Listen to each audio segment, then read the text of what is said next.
বাবু, বাকি কাজটা আমি পরে এসে করে দেবো। পরে এসে করে দিবি? আর এখন কোথায় যাবি? আমি এখন স্কুলে যাব। গরিবের ছেলে পড়াশোনা কি রে? পড়াশোনা করে কি ব্যারিস্টার হবে নাকি? না বাবু, আমি পড়াশোনা করে বড় হতে চাই, আমার অনেক স্বপ্ন আছে। গরিব মানুষের আবার স্বপ্ন?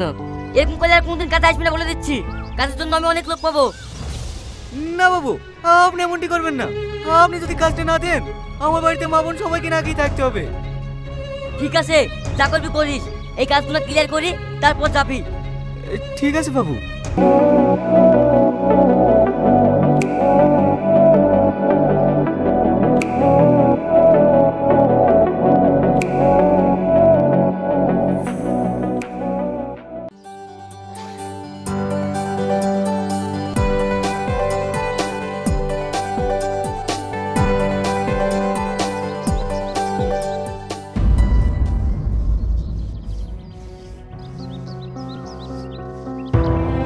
ওটা মুছে দিলে কেন?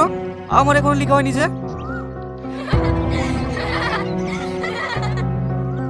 প্রতিদিন লেট করে আসলে এভাবে মুছে দেবো, পারলে লিখে নিও। কাজটা তুমি ঠিক করলে না।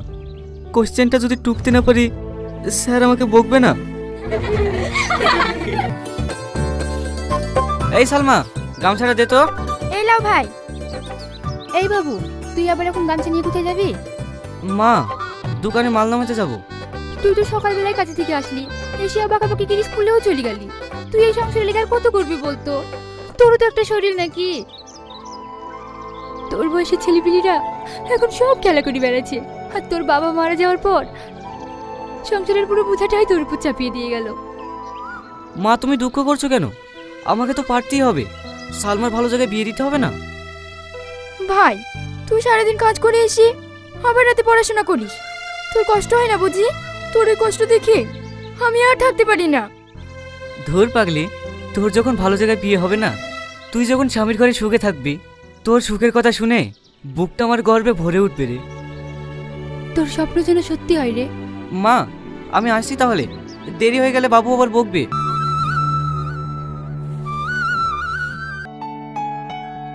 আসবো স্যার। হ্যাঁ আয়। দাঁড়া, এটা স্কুল না মামার বাড়ি পেয়েছিস? যখন খুশি আসবি। স্যার। চুপ! একটা দিনও ঠিক মতো স্কুলে আসলো না। বাড়িতে কি করিস? প্রতিদিন দেরি হয় কেন? এই কথা বলছিস নিজে? স্যার, প্রতিদিন কাজ করে তারপরে আমাকে স্কুলে আসতে হয়। আমার আব্বা নেই তো। কেন, তোর আব্বা কোথায় গেছে? আমার আব্বা মারা গেছে। সমস্ত সংসারের দায়িত্ব আমার। বাড়িতে বিদারি বোন। আমি যদি কাজ না করি, সংসারটা কিভাবে চলবে স্যার? তোর তো একটা বইও নেই, পড়াশোনা কিভাবে করিস? আপনি যেটা বোর্ডে লিখে দিয়ে যান, সেই সবটাই আমি খাতায় টুকে নিয়ে রাতে বাড়ি গিয়ে পড়াশোনা করি। বাহ শাহিন, এইভাবে পড়াশোনা করে এত ভালো রেজাল্ট করো। আমি তোমাকে আশীর্বাদ করছি, তুমি অনেক বড় হবে। তোমাকে মারাটা আমার উচিত হয়নি। যাও, বেঞ্চে গিয়ে বসো।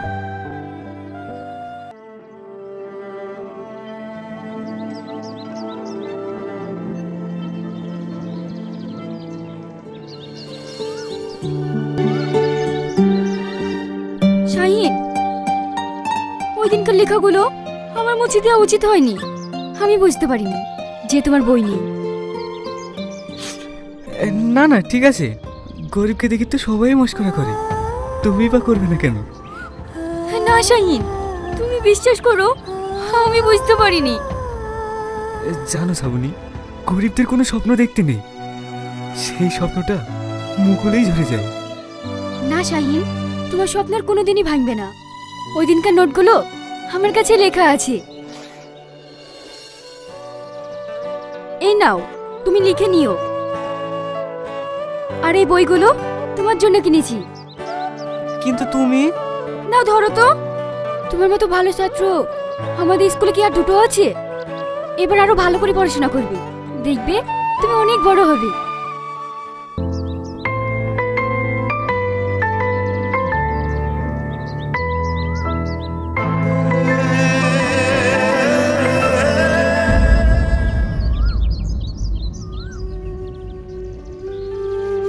শাহিন এত কষ্টের কাজ করে।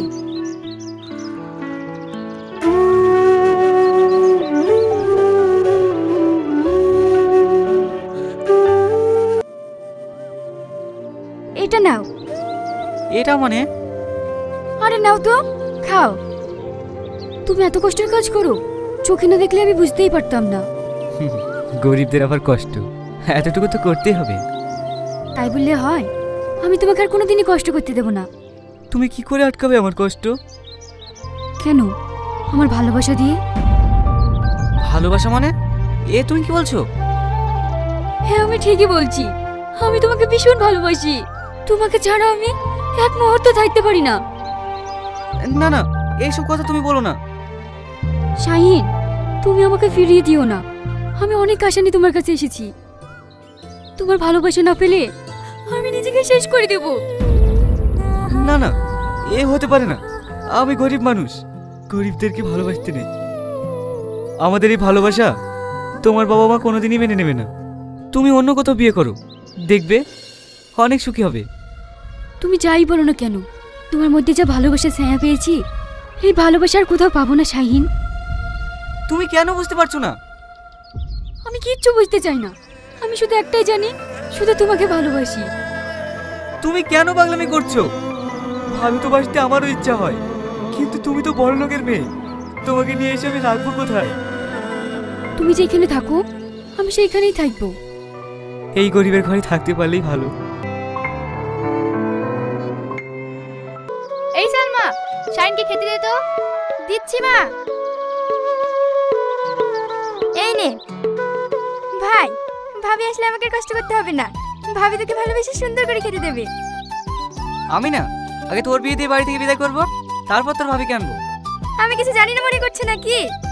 এই তুই কি জানিস? আমি শুনেছি স্কুলে তুমি একটা বড় লোকের মেয়েকে। এই তুই চুপ করবি? উচিত কথা বললে গায়ে লেগে যায়। আমি মাকে সব বলবো। এই মাকে বলবি মানে? ছাড়ো বা ছাড়ো, লাগছে। মা দেখিছো, দুটো এক জায়গায় হলেই মারামারি লেগে যায়, আবার দুজন দুজনের ভিতরে থাকতেও পারে না।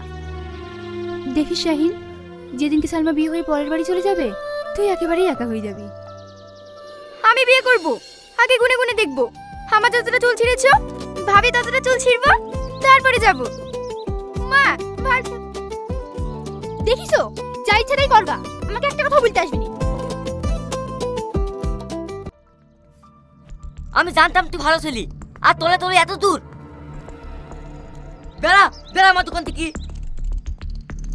এসব আপনি কি বলছেন বাবু? দেখে তো মনে হয় ভাজা মাছ চুলতে কাটে জানে না, আর বামন হয়ে তাদের হাত দেওয়ার স্বপ্ন। বেড়া বেড়া আমার দোকান থেকে। হ্যাঁ বাবু, এমনটা করবেন না বাবু, এমনটা করবেন না। এই কাজে যদি চলে যায় তাহলে আমরা না খেতে পেয়ে মারা যাবো। তোর কোনো কথা শুনতে চাইনি আমি, তুই বেড়া গে আমার দোকান থেকে। আপনার দুটো পা ধরে বলছি, আমাকে কাজ থেকে বের করে দেবেন না। চুপ।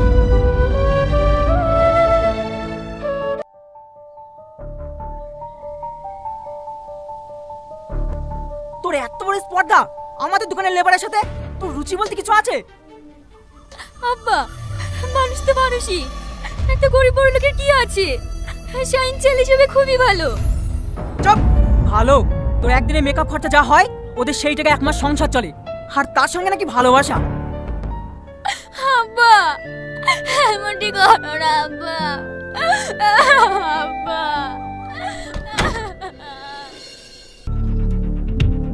তোমাকে একটা কথা বলছি, কান খুলে শুনে রাখো। তোমার এই মেয়ে যেন বাড়ির বাইরে এক পা না যায়। আর হ্যাঁ, আজ থেকে ওর স্কুল কলেজ সব বন্ধ। এই মাসে আমার বন্ধুর ছেলে লন্ডন থেকে বাড়ি আসছে, ওর সঙ্গে আমার কথা হয়ে গেছে। যত তাড়াতাড়ি পারে আমি ওর বিয়েটা সেরে ফেলবো। এই জবা শোন।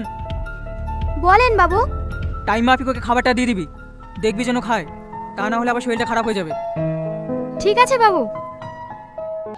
দিদিমণি ওঠেন, খেয়ে নেন। না রে জবা, আমার কিছু খেতে ইচ্ছে করছে না। দিদিমণি কেমন করলে তো আপনার শরীর খারাপ হবে। নেন, চাটি খেয়ে নেন। জবা, তোর কাছে মোবাইল আছে? হ্যাঁ আছে দিদিমণি। দে তো, একটা ফোন করব। বাবু যদি জানতে পারে? কেউ জানবে না, দে তো আমাকে। হ্যালো মাহি। হ্যাঁ বল। তুই একটু আমার বাড়িতে আয় না, তোর সাথে আমার দরকার আছে। আমাকে বাড়িতে আটকে দিয়েছে, আমি বাড়ির বাইরে যেতে পারছি নি। আচ্ছা ঠিক আছে। শাহিনকে না দেখতে পেলে আমি থাকতে পারবো না। তুই একটা আমার কাজ করে দিতে পারবি? বল, আমাকে কি করতে হবে? এই চিঠিটা আমার শাহিনকে দিস। ঠিক আছে, আমি এখন চলে গেলাম, তুই থাক। কই শ্রাবণী তো এখন এলো না। ওই দেখ বসে আছে, মার ওকে।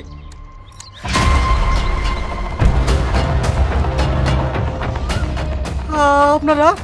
হ্যাঁ আমরা। আমার সরস্বতী মেয়েটাকে প্রেমের জালে ফাঁসিয়েছিস, মার ওকে।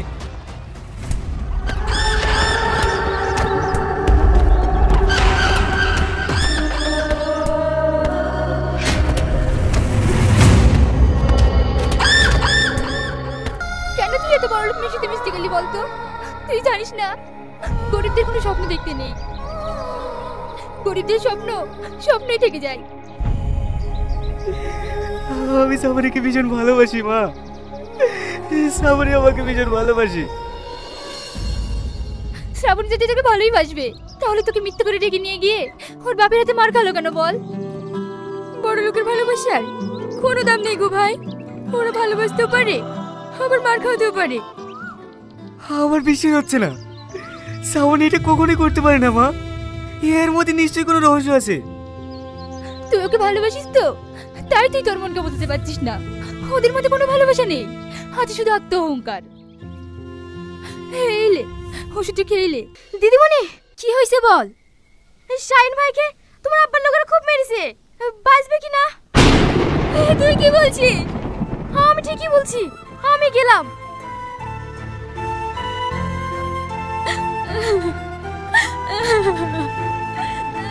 কিরে কাঁদছিস কেন? আবার তুমি শাহিনকে মেরেছো কেন বলো? সেটা তোকে বলতে হবে নাকি? মেরেছি, বেশ করেছি। কালকে তোর বিয়ে, এই কথাটা জানানোর জন্য এলাম।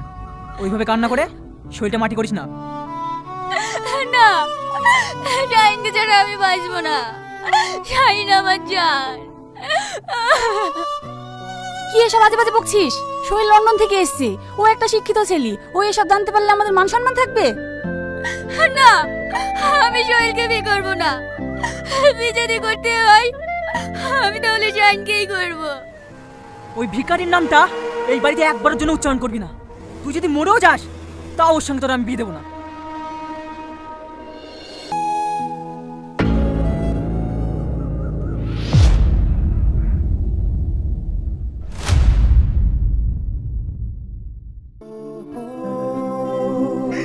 শ্রাবণী, কথা বলো শ্রাবণী।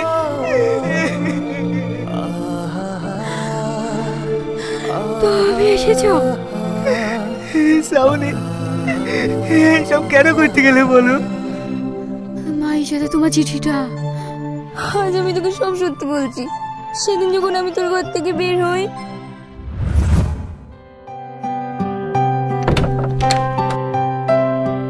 এই মেয়ে শোনো। হ্যাঁ বলেন আঙ্কেল। তুমি কোথায় গিয়েছিলে? শ্রাবণীর ঘরে? না মানে হ্যাঁ। তোমার হাতে কি দেখি? কিছু না, চিঠি। দেখি।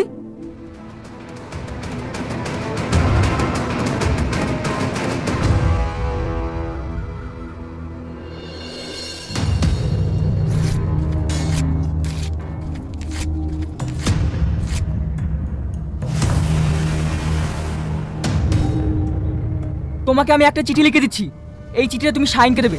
এর বিনিময়ে তোমাকে 1 লাখ টাকা দেবো।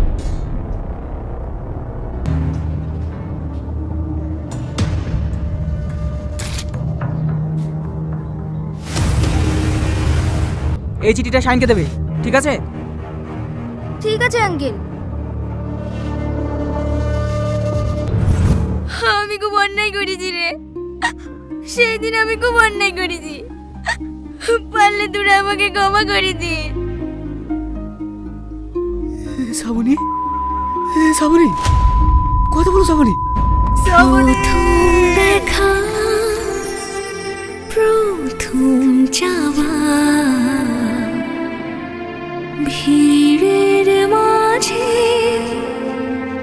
বাড়ি